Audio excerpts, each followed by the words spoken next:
Hey guys, so you is back. I apologize for the sweaty do-rag. I just got finished exercising. So I wanted to come quickly and make another video geared towards the newbies or the people who may not even have their baby locks yet. So it makes sense that the next video I should make is how to get dreads. So this video is about how to get dreads. Let's get to it.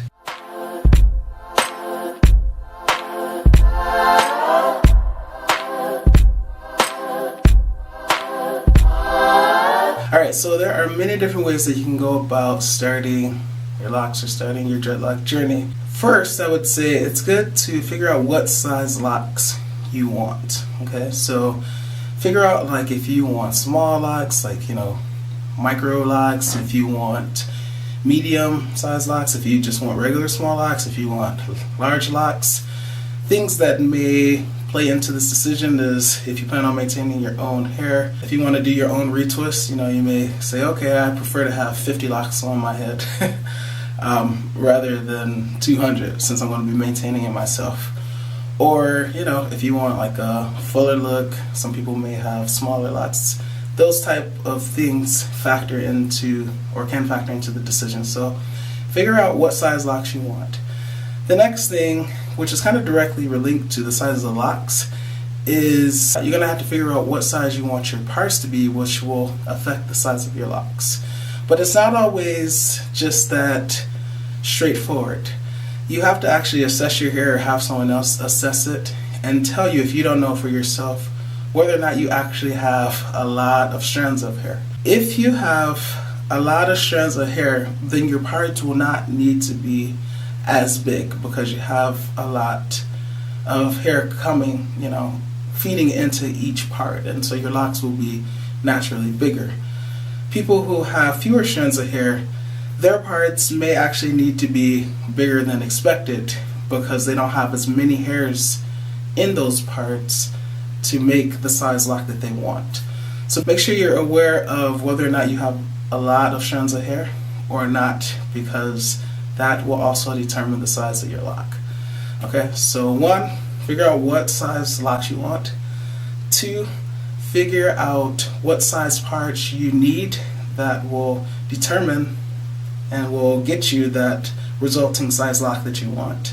And the number 3 is there are many different methods that you can go about starting your locks. Okay, so you can get 2-strand twists, which is when they take 2 sections of hair and twist them around. Those will turn into locks. You can get braid locks or plaits, where they actually braid, take 3 sections of hair and braid it. Those will turn into locks.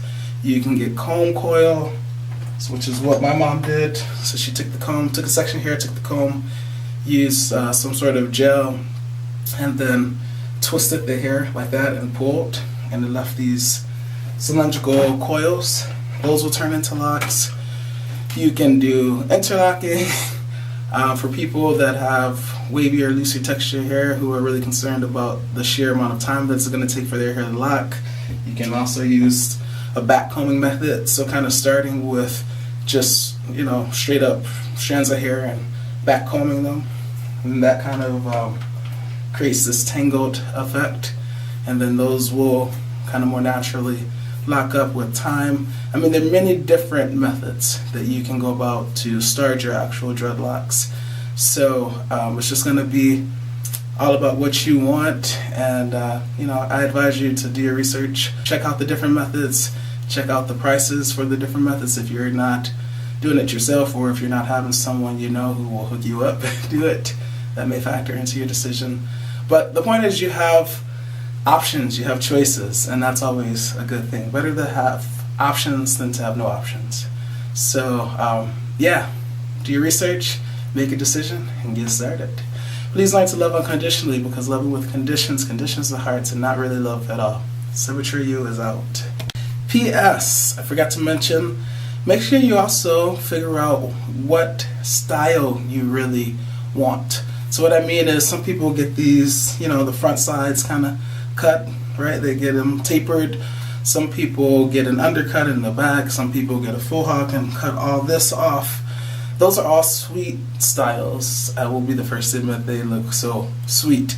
But with that decision to get any of those styles, you're gonna have to maintain that as well.